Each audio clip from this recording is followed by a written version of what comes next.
The Secrets of Star Trek is brought to you by the Star Quest Production Network and is made possible by our many generous patrons. If you'd like to support the podcast, please visit sqpn.com/give. You're listening to The Secrets of Star Trek episode number 40. Captain to bridge. Spock here. Make it so. Surrender is not an option. Attention crew of the Enterprise, this is James Kirk.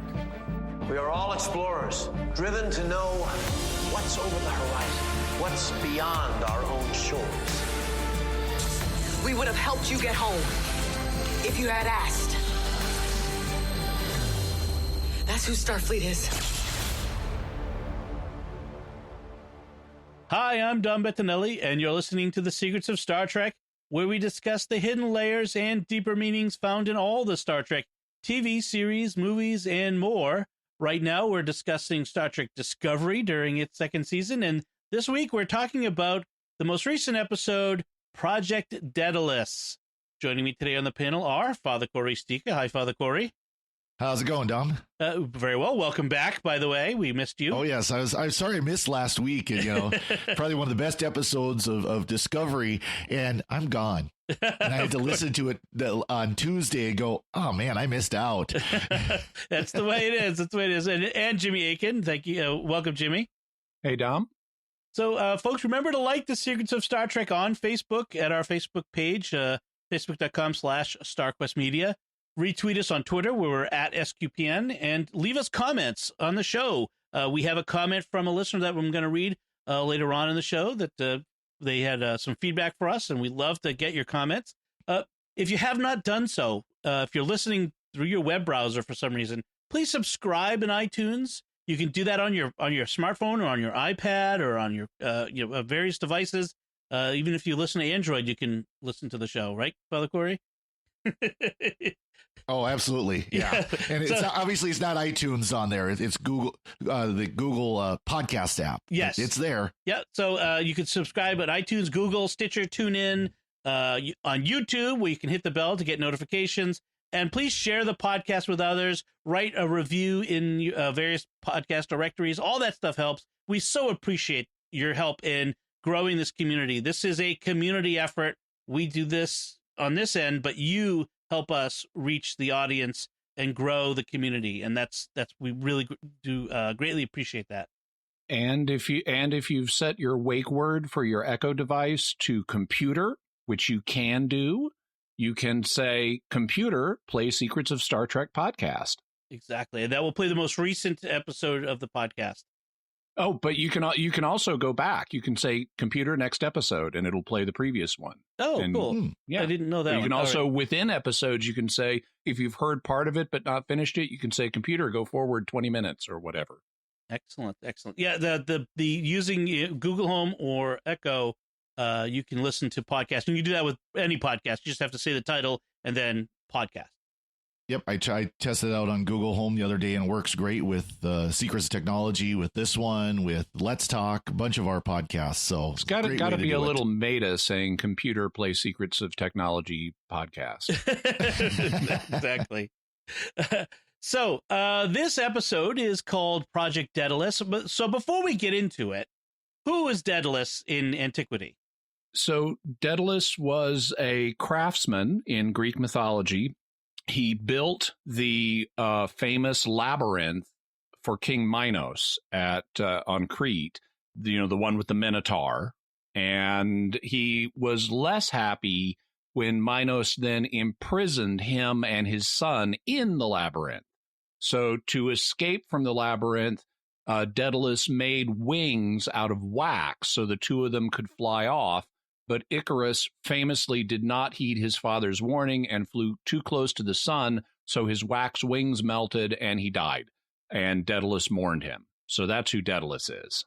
What I find interesting is with this title of this episode is that we don't actually see Daedalus. The reference to Daedalus comes at the very end. The Daedalus Project comes at the very end of this episode. So it's a kind of an interesting naming of this that they go through here.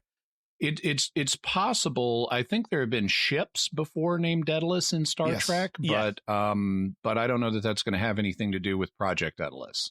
There was an Enterprise episode called Daedalus. That's about the inventor of the transporter. Oh, right. Yeah. Uh-huh. So I don't know if that one has reference. So maybe. Yeah, and that deals with his son who foolishly used the transporter when he shouldn't have and got stuck in this quantum limbo thing. Right.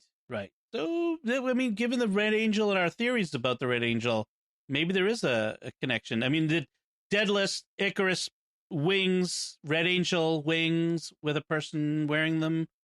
Possible. That's an interesting connection. Yep. I found by the way, also before we start, I want to say congratulations to Anson Mount, who plays Captain Pike, and I haven't done the math to see exactly when, but at this point, he has played Captain Pike more than any other actor. Captain Pike has been played by like 4 actors, starting with Jeffrey Hunter. And now Anson Mount has played Captain Pike more than anybody else on screen, so I think he now owns the role. Right, because there was also a Pike in Star Trek in the Menagerie, and then also in the J.J. Abrams movies. Yeah, Into Darkness. Yep. He was played by. And he was in Star Bruce Trek, Greenwood. The movie too. He helped get Captain Kirk into Starfleet. Right. The original, yes. Bruce Greenwood in both of those. Yes. Yep. Another little background. This episode was directed by Jonathan Frakes, Captain Commander Riker from The Next Gen. So he's been very famous director, but I just had a dream last week involving Q and Commander Riker and Captain Picard. This scene, alternate scene, came to me from All Good Things, the Next Gen finale, with weird stuff involving Q and Commander Riker. I'm going to have to write about it. That's funny. That should be interesting. So Frakes has done a few episodes of Star Trek Discovery and some other Star Trek related projects. So good episode for him. And so the recap is, the Discovery is infiltrating Section 31's headquarters. They have the traitor that's in their midst in the form of Commander Arium, who's been infiltrated by the virus from the probe. And you have Burnham and Spock trying to work out their issues with one another in the midst of the Red Angel. And the Red Angel. One of the things we find out really early is that Control, that Section 31 keeps talking about, Control, it sounds like the boss, turns out to be an AI threat assessment computer system that Starfleet as a whole has been relying on, that it seems to, but is really controlling Section 31. And it really, I started to get a real deja vu to M5 and the original series episode, The Ultimate Computer. Yeah. What could go wrong? Of course, my thought, what I wrote down as I'm watching this is Skynet is coming online. Yeah, right. I mean, it's the same idea of like the AI, the self-aware AI that's kind of trying to take over everything. It really is along that line. That's really what they're doing here. I mean, unless they are faking us out, because they've told us, okay, we have a future where all intelligent life has been extinguished. It's meddling in the past with time travel. Guess what? Control is an AI. Control ends up being the big villain in this episode. So Control is clearly trying to engineer its own past, and Control is basically Skynet from the Terminator series. Right. That it's become a trope in sci-fi that an AI that's designed to protect humanity from threats will eventually realize that humanity itself is the threat, or in this case, intelligent life is the threat. And so the only way to perfectly save everyone is to kill everyone. Yeah, I love some of the speculation people have done about how to control AIs. Like, you've got a kill switch on them, and where you can physically disconnect them, and so we're all safe, right? But then if the AI is smarter than human beings, it starts talking to you, and it starts talking to you about that kill switch and the need to make some adjustments that'll be better for everyone. Yes, right. It actually sort of reminds me a lot of the premise of the Netflix series Travelers, which sadly got canceled after its 3rd season, which was also based on an AI in the future that's trying to fix the future. In that case, it's a pro-human AI, but fighting against an anti-human AI. And then also we saw it in Person of Interest, the same sort of thing. So this is ground where this is not original ground where we're heading toward.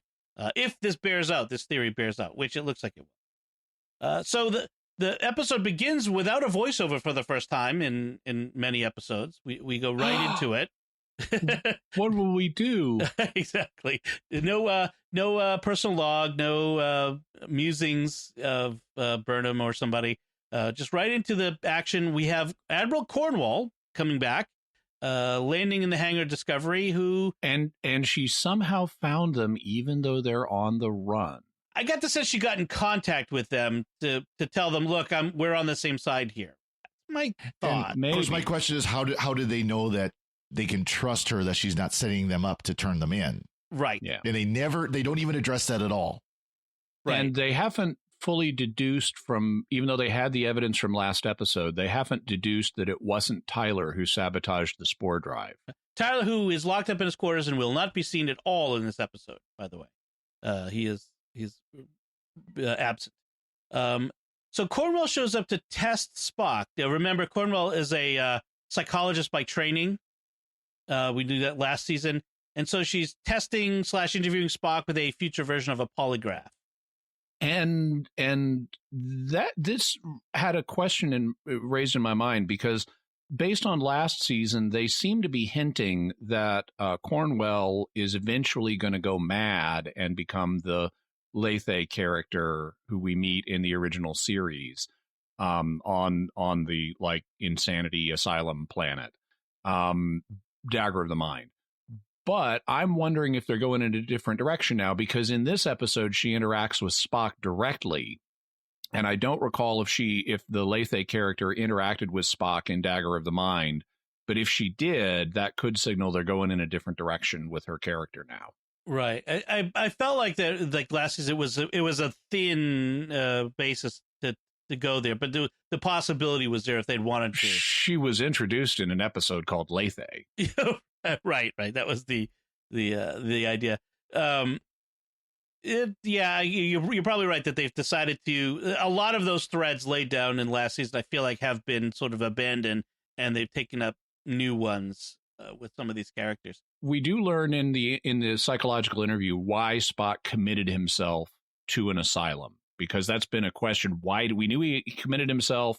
We didn't know why, and it's because he says he committed himself because he didn't believe his visions of the Red Angel were real. He thought he was going mad. But once he learned my visions are real, well, I can check myself out now and nerve pinch people if I need to on my way out. Right. So Burnham is ordered by Pike not to talk to Tyler, and she says she'll clear his name anyway, and because she believes him. It's like, Mike, that's not your assignment. Right. I just gave you an assignment, and it wasn't that. And she said, "I'm going to do it anyway." So, but I won't be derelict in my other duties.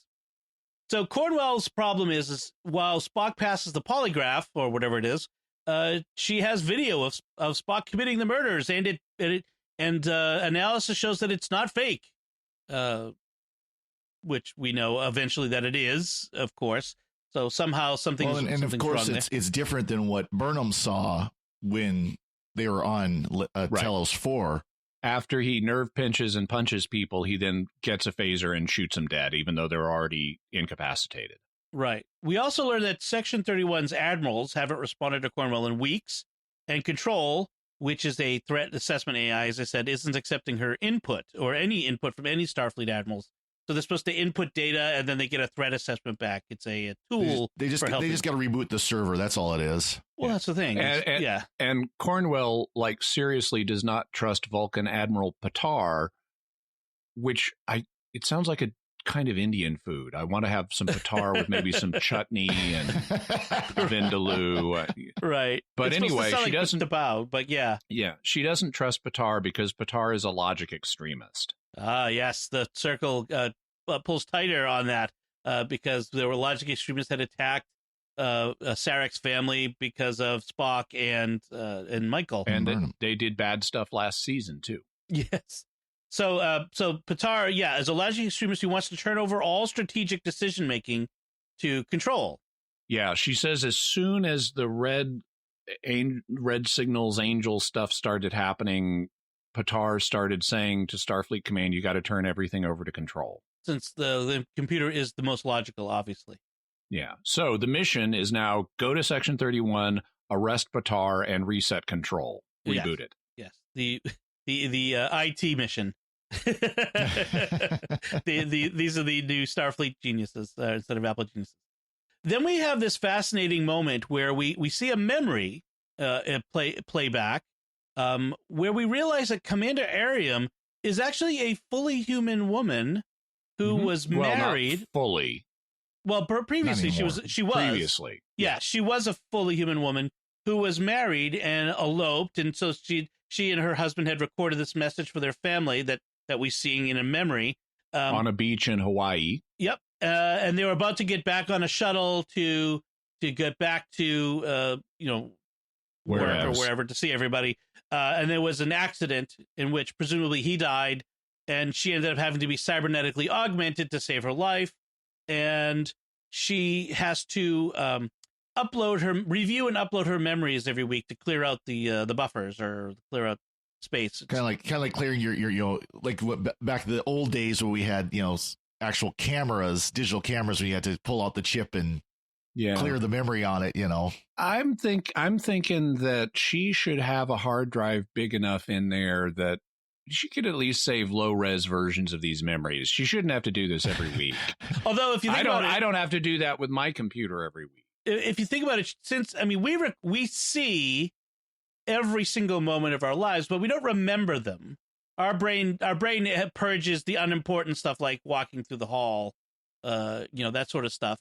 So that there's probably a need to purge that sort of stuff on a regular basis. Yeah, but that makes sense. But you would think that the artificial intelligence that would be helping her augments work would be doing that as well. And that brings a question then: did she have was there brain damage as part of this? Is that why she needs this for the memory aspect of it? Was there how they really don't say, other than the fact that she's covered head to toe in some sort of synthetic material. She's more machine than man now. Yeah, exactly. Right. But I mean, think about it. There's no way she's reviewing every moment of her life individually, because you would take 3.5 days every week to review the first 3.5 days and delete what you don't want. And then you'd have this other 3.5 days of you watching it. So it has to be, as Father says, some kind of AI or some kind of program running in her head is filtering out a lot of those memories already. This should just be top level important stuff she's reviewing. It shouldn't have to be every week. I do like inner quarters. So we see she's got a bottle of sand from the beach in Hawaii. Yep. And they never say Hawaii, but it apparently says so on the bottle. Okay. But she's also got in the background, she's got both a Hindu statue and a Buddhist statue. So they never make anything out of it, but nice, representation of religion in the 23rd century. Yeah, that's true. Hopefully it's not just decorative she picked up at Pottery Barn in 23rd century, but no cultural appropriation going on there. Meanwhile, Burnham and Spock are trying to figure out the Red Angel problem. By the way, the fact they've made Ariam functional with all of her augments raises major questions for why 10 years later can't they do the same thing with Pike? Right. Because he ends up in a wheelchair that he can only blink once or twice on his light to say yes or no. Right. It introduces a problem in the timeline, the reverse timeline, which maybe they end up redoing some of that. I can headcanon reasons. I mean, she may have just had physical injuries that they could, repair with mechanical parts, whereas he was exposed to delta rays that could have done much more extensive damage on the cellular level that they couldn't repair. Right.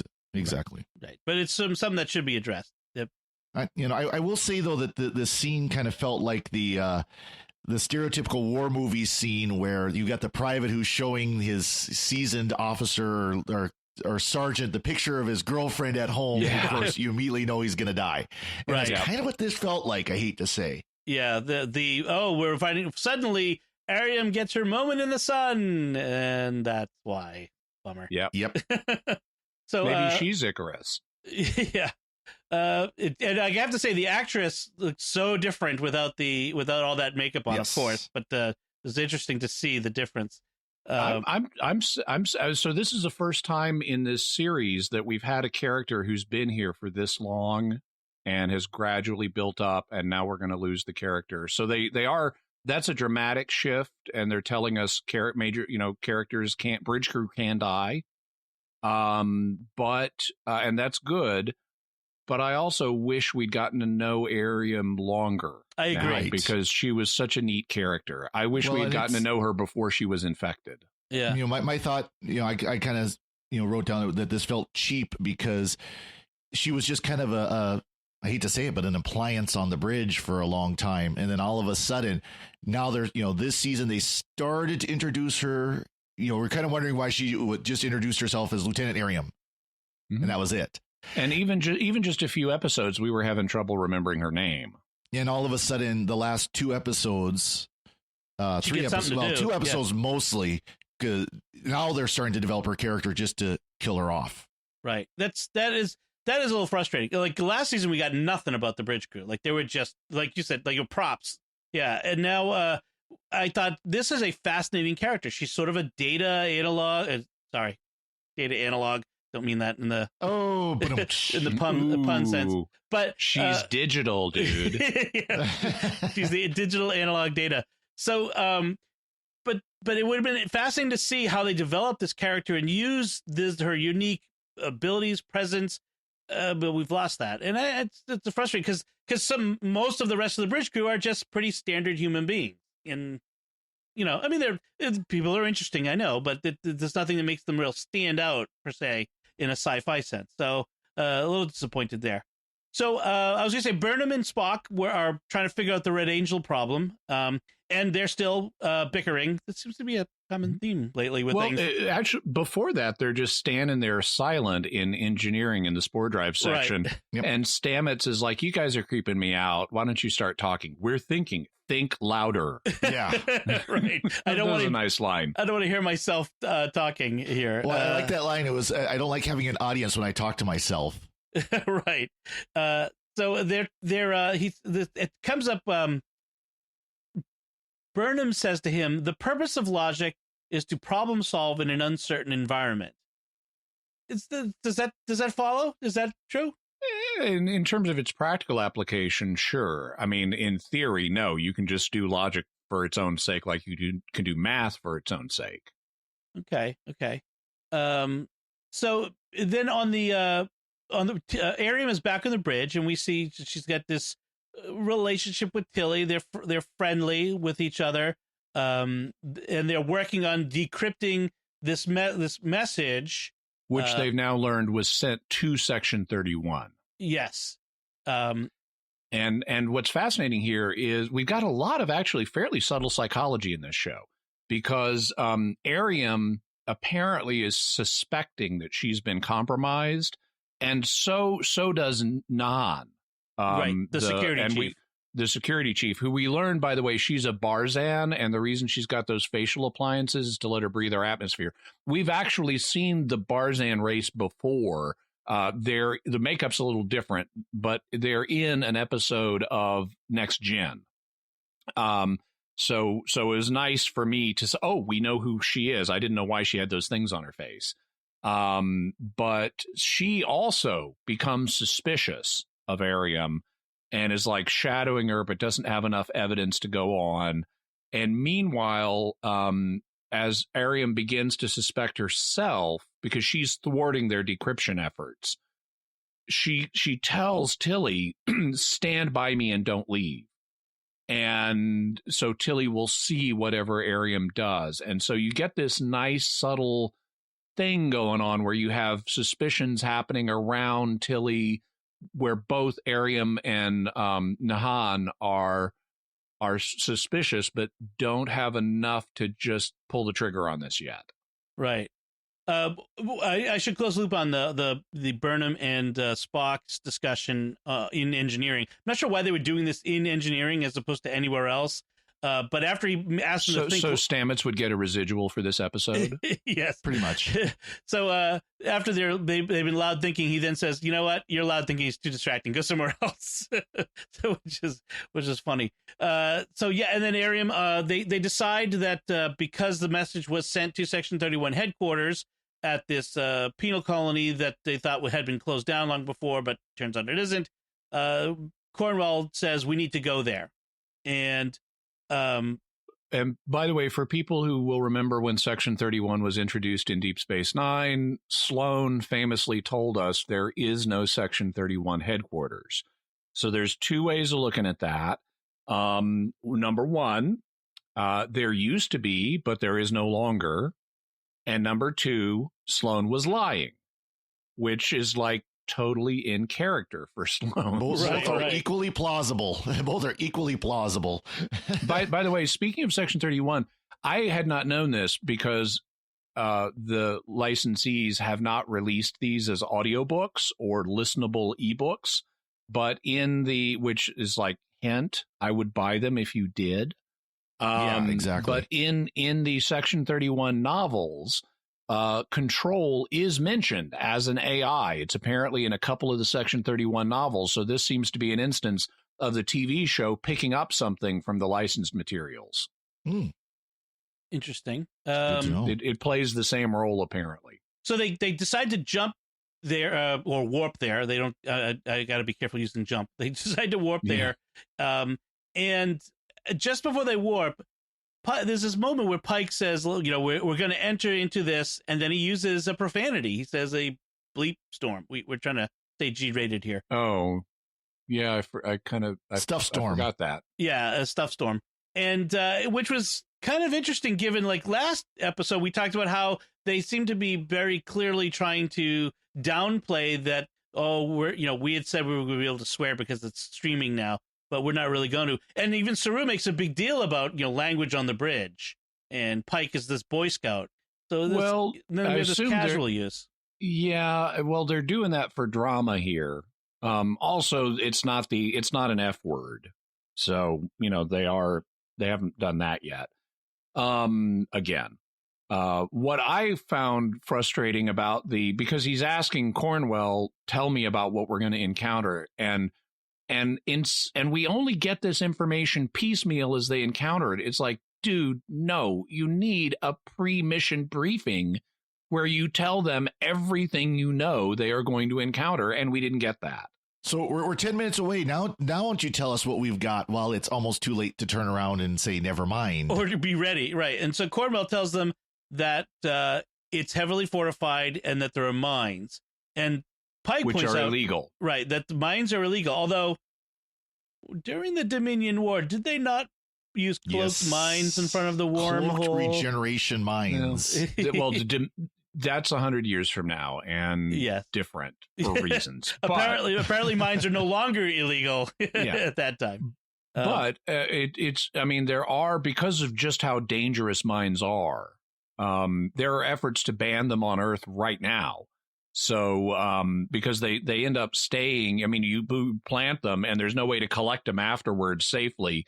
And they stay in areas for years and endanger children who go to play in that field and stuff. So there are landmine banning efforts on Earth right now. I didn't find it at all implausible that Goody Two-Shoes Boy Scout Starfleet would have made them illegal in the 23rd century before the realities of the 24th century make them reevaluate that, at least on a case-by-case basis. Technically, landmines are illegal, or they're working to make them illegal, but I don't know about sea mines yet. I'm not sure, but I'm not sure if the distinction is being made in those efforts.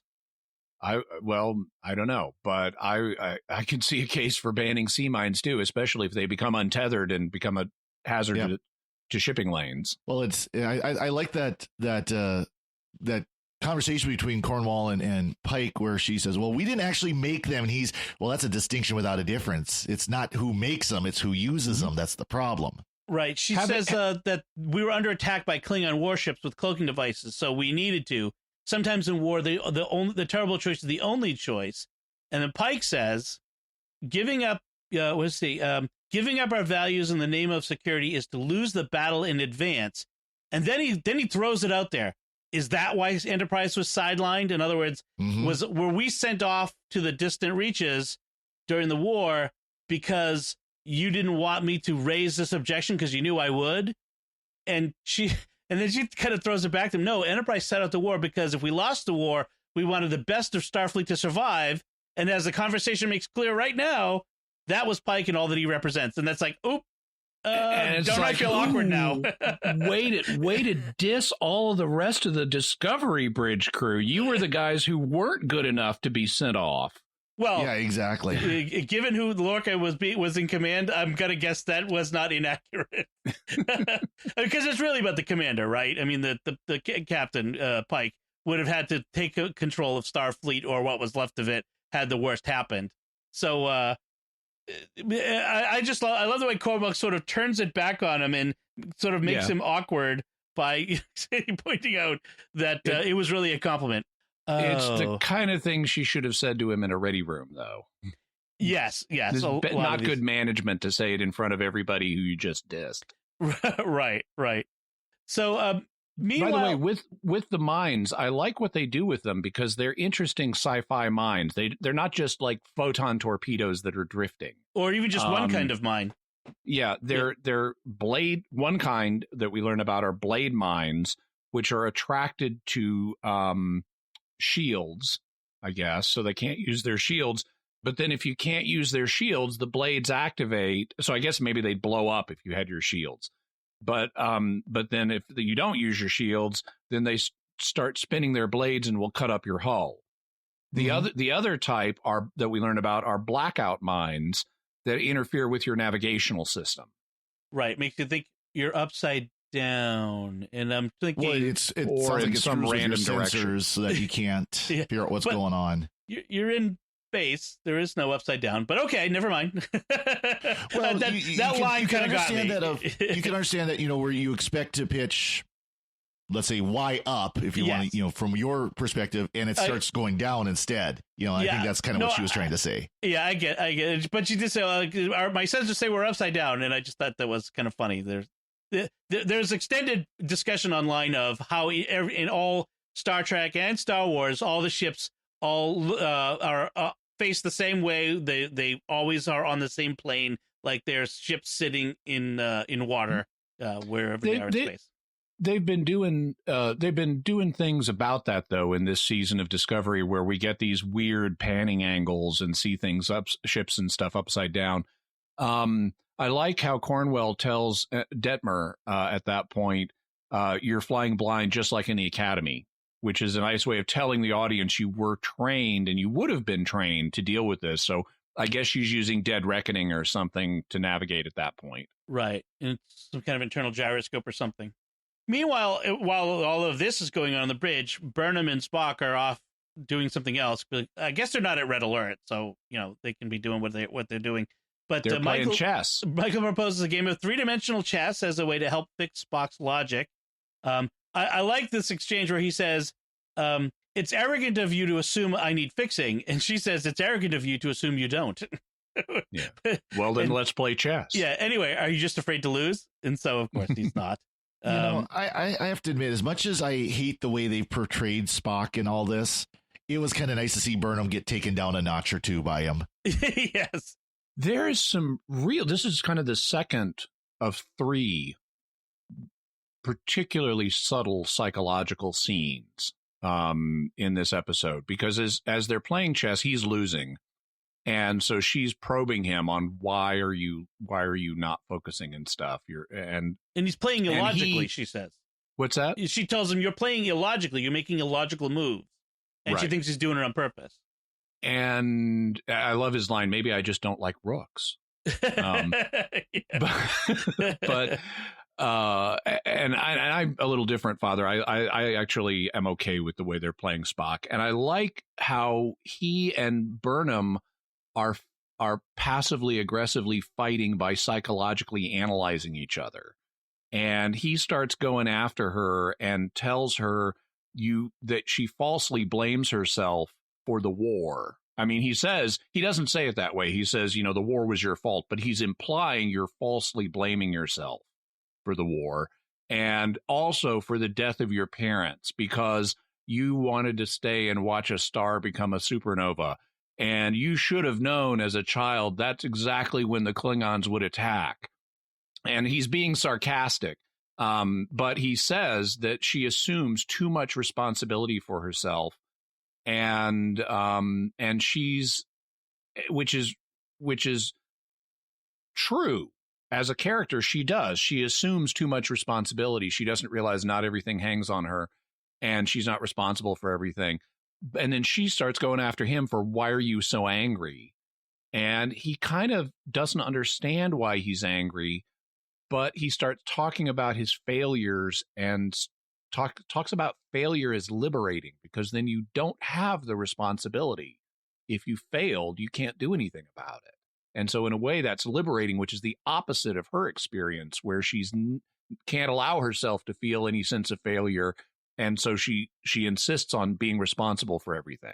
Yeah, he tells her you have a tendency to shoulder impossible burdens to avoid acknowledging your unimaginable grief. And I think he even says it's not even just that the failure is liberating, but his anger is liberating, because for the first time he enjoys expressing emotion. And it's and by the way, if Vulcans have one national or species sport, it's sarcasm. Vulcans have always been very good at sarcasm, but it's interesting to see that he's choosing to express this emotion, and it comes out as anger in this right. And experimentation. He knocks over the chessboard. Yeah. And it was played well, because Burnham, she looks like he just stabbed her in the heart. I mean, right. He hit right square in the target. It was played well. So, and of course, I love that's going to be the key element in the climactic moment of this episode, by the way, her tendency. I love these brother-sister, or I love these Vulcan arguments, by the way. A couple episodes we got a husband-wife Vulcan spat, and now we get a brother-sister Vulcan spat. Yes. So they're called to the bridge, and it's a yellow alert. Okay, I want to state that right up front. It was called a yellow alert. As they're leaving, the camera zooms in on the chess pieces that are now scattered on the floor and goes out of focus, but there's a red glow coming in from the side that gets bright. It gets brighter and brighter as the scene ends. What was that? A red angel? Something? I just felt like that it was a very strange thing, and I thought they might come back to that. They never did, but I just thought it was a very interesting moment. If you get a chance to rewatch that scene, I'd love to hear about other people's take on it.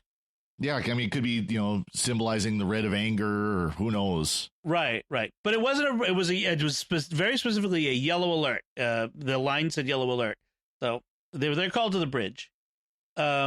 Meanwhile, once they get there, Burnham, of course, realizes that the AI control is using game theory to anticipate their moves as they go through the minefield. So they need to introduce randomness to their maneuver, just like Spock did in their chess game. Oh, and this is actually a sound tactic when you're dealing with. I mean, it's a little coincidental. They were playing chess just before this information became relevant.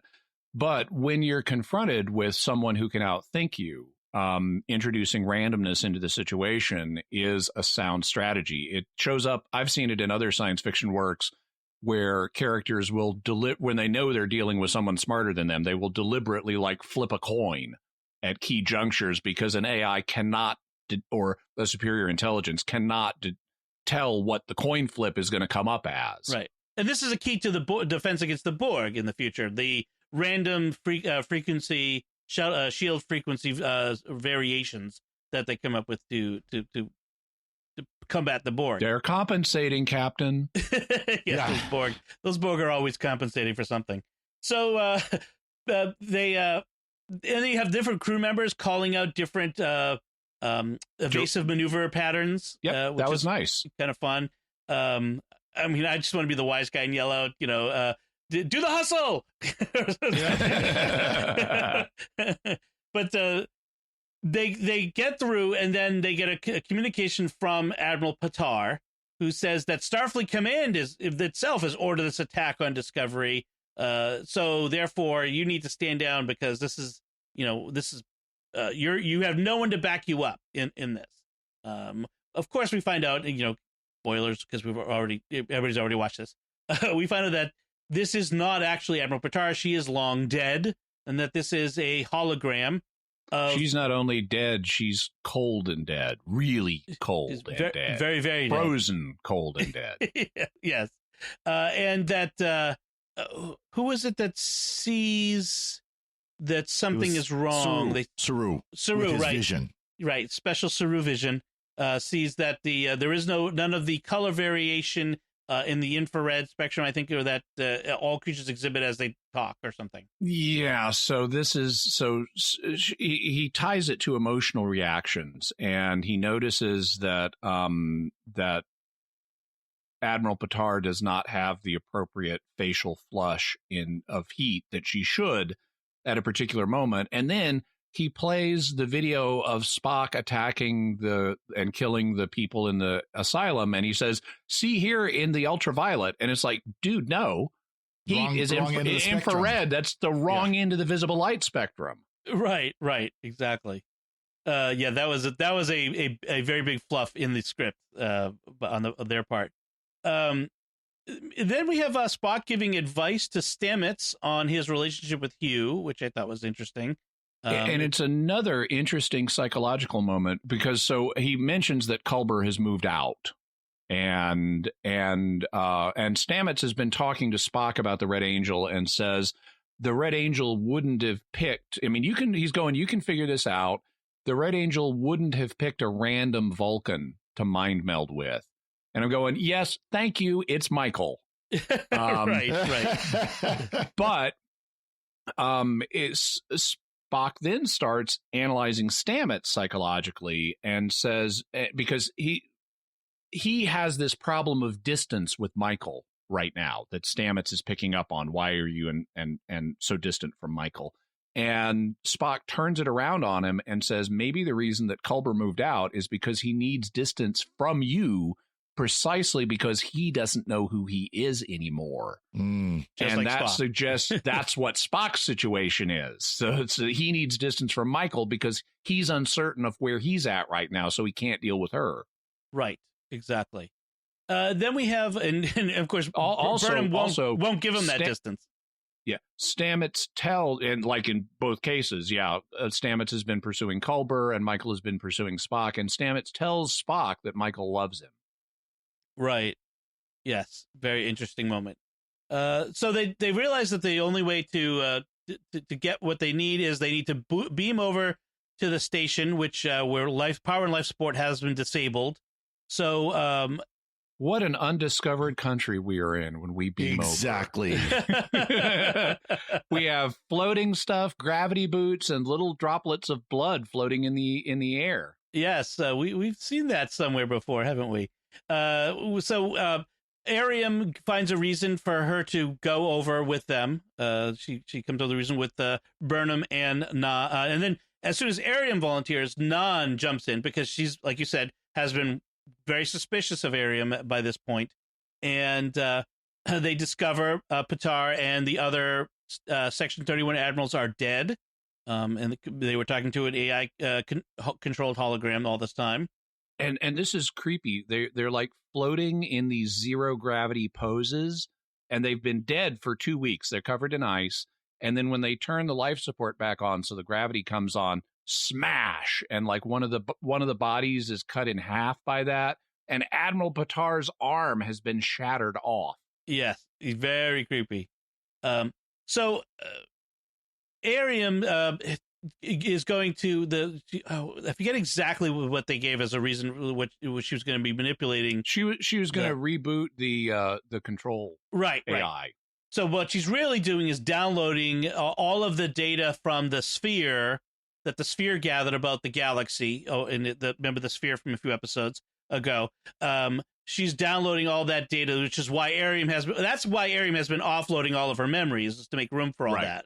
Till he figures that out. Also, it's not just data from the sphere, it's specifically data about artificial intelligence. Right. So the Transformer planet where Optimus Prime is from, all that stuff is being downloaded. Exactly. V'ger's planet, which is the same planet, by the way. Cybertron. And so when so Non confronts Arium, and Arium knocks the breathing thing off of Non's face.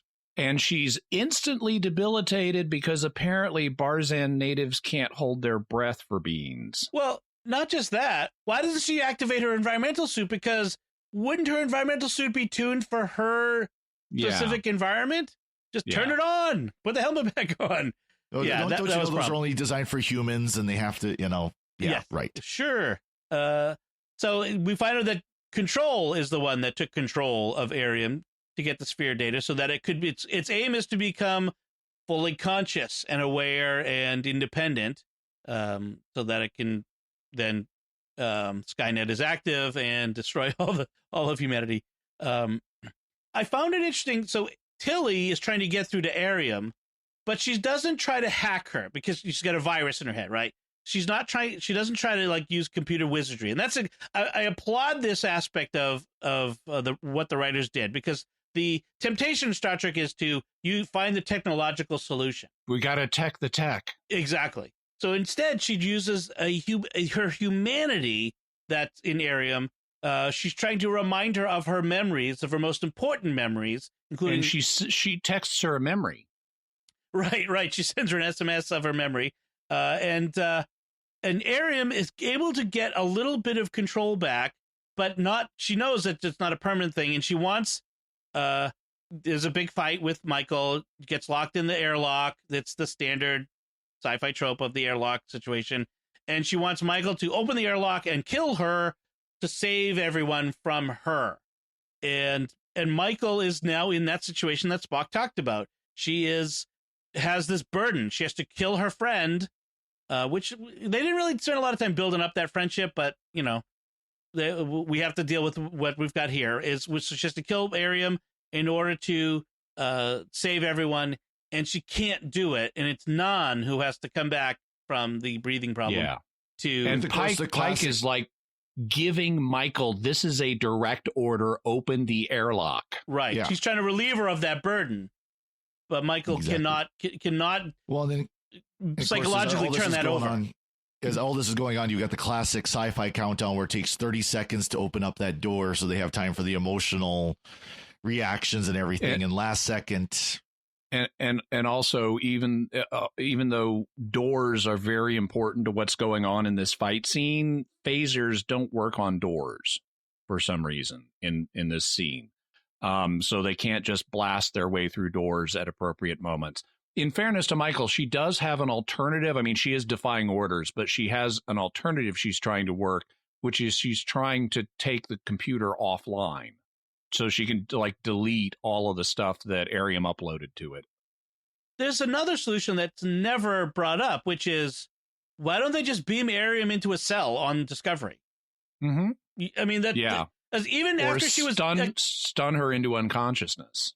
Right, but like even after, like, okay, let's say that the Section 31 headquarters, that section was shielded from transport. Let's say that, okay? It is a prison. Right. Boom, the door's open. She's ejected into space. Beam her up now. Exactly. Yeah. I mean, she was still alive for a bit there. She's still, got all the cybernetic augmentations, probably keeping her alive longer than a normal unaugmented human would. But still, it's just a little frustrating. Like, beam her up. Everyone is very strongly affected by Arium's sacrifice. You see all the emotion, all the bridge crew. We find out that as Arium is dying, she replays the memory of her elopement video. Right. A very strong emotional moment. Very well done, Jonathan Frakes and the writers to build up the emotion that moment. That was very good. Then we have closing credits that are utterly silent with no music and just a black background, and we see like her Arium's shattered gold mathematical badge for excellence laying there. Yes. I don't know that Dom has seen that yet, but I know Father Cory has. Oh yes, got that one instantly. I think I recognize the reference from Doctor Who. Yeah, that's a Doctor Who reference. We'll get there shortly. We're not that far away on Secrets of Doctor Who from that episode, so right. But Ariam, so we find out that Ariam had been uploading the sphere data. She'd only been able to transmit 25%. Control had needed her to finish. And she tells Michael two very important things before the airlock opens. She says, it meaning Control or the virus or whatever, it wanted me to kill you. Everything is because of you. So, okay, Mike, who's trying to stop this thing? The Red Angel. So who is the Red Angel? It's going to be Michael, unless they're doing a big fake out.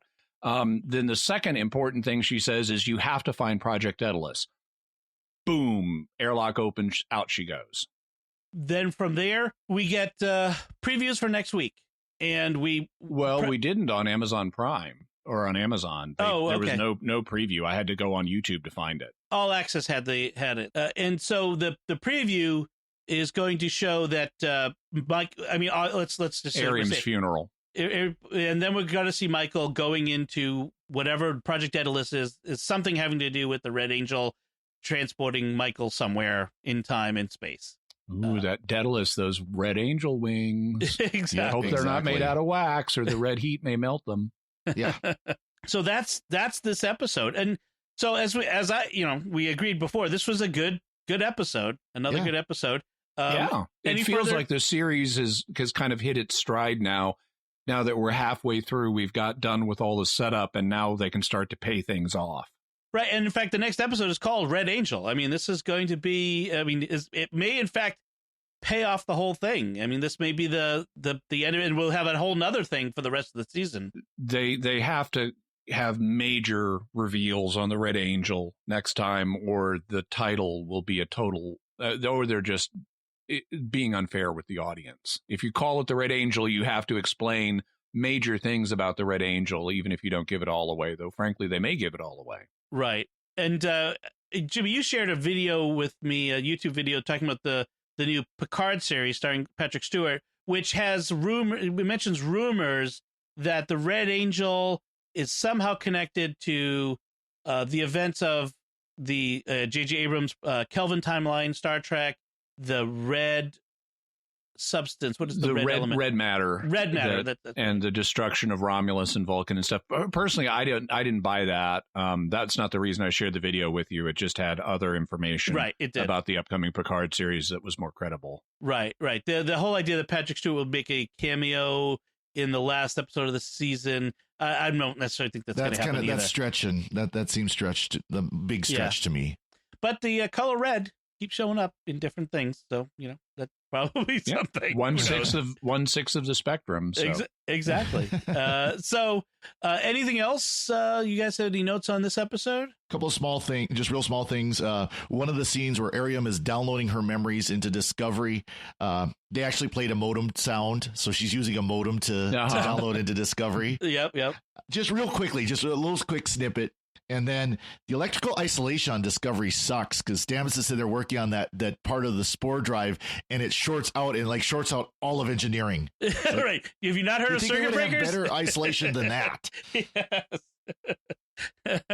Anything else? Is that it? That's it.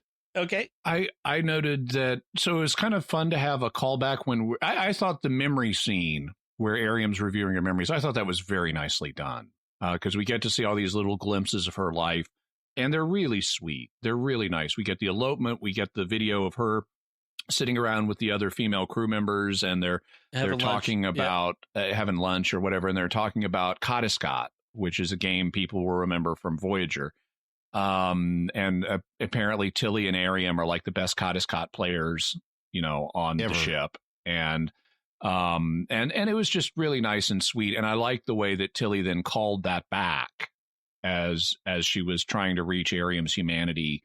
I liked how Tilly figured out what was going on with Ariam after she'd beamed over, although they didn't really set it up about here's how she knew. She just kind of deduced it out of nowhere.